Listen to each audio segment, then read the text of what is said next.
안녕하십니까. 허튼소리TV 오병용입니다. 오늘 말씀드리고 싶은 것은 사람이 교만해지면 결국 실패한다 라는 주제로 말씀을 드리겠습니다. 초한지의 주인공은 항우와 유방이죠. 항우의 작은아버지 항량이 있습니다. 항량은 초나라가 멸망한 후에 고향을 떠나서 조카 항우를 데리고 은인자중하다가 진시황이 죽은 다음에 군사를 일으켜 봉기를 합니다. 그 초기에는 유방이나 한신을 휘하에 두는 등 아주 기세가 컸습니다. 새가 불고 승리를 거듭해서 잃어버린 나라 초의 이름으로 나라도 세우죠. 초나라 해왕의 손자가 양치기를 하고 있었는데 그를 찾아다가 왕으로 세우기까지 합니다. 항량은 전쟁에서 승승장구합니다. 그러면서 교만해지죠. 항량의 참모 송이가 말합니다. 한 전투에서 이겼다고 장수가 교만해지고 군사들이 게을러지면 다음 전투가 어렵습니다. 우리 군사들은 게을러지고 있고 진나라 군사는 많아지고 있습니다.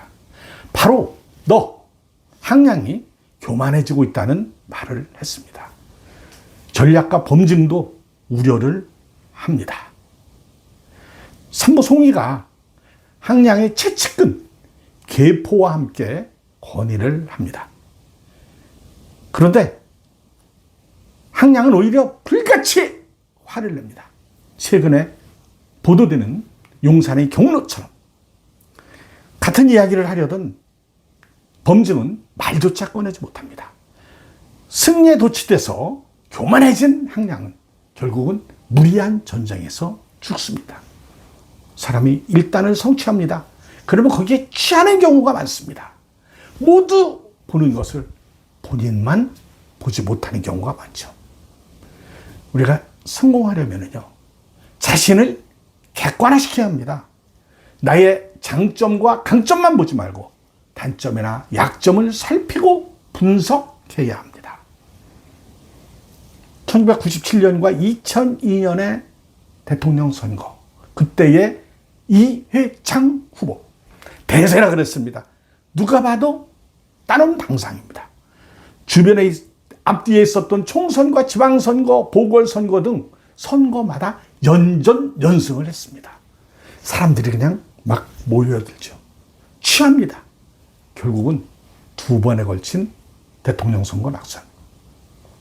윤석열 대통령, 사람에 충성하지 않는다는 한마디에 스타덤에 오릅니다. 상대 후보가 더 못 믿어서 선택된 당선 아닌가요?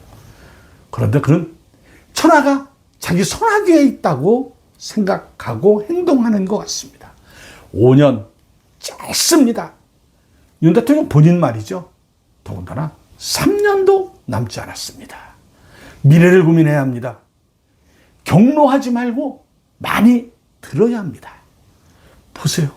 석유 매장량 발표에도 지지율이 미동도 하지 않습니다. 이대로라면 대한민국도 본인도 불행해질 가능성이 아주 큽니다. 이재명 대표는 또 어떻습니까?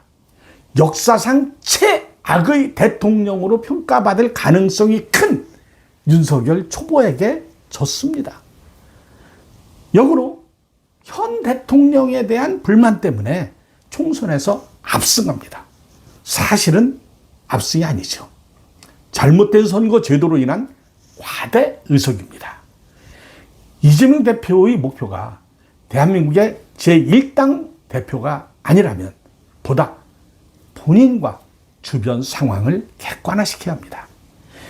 이재명 대표가 민주당 대선 후보로서 변함이 없으면 상대 당에서는 이를 이길 맞춤형 후보를 내세울 겁니다. 비워야 합니다. 그래야 채울 수 있습니다. 일극체제를 깨고 강고한 팬덤의 벽을 허물어야 합니다. 그래야 모입니다. 감사합니다.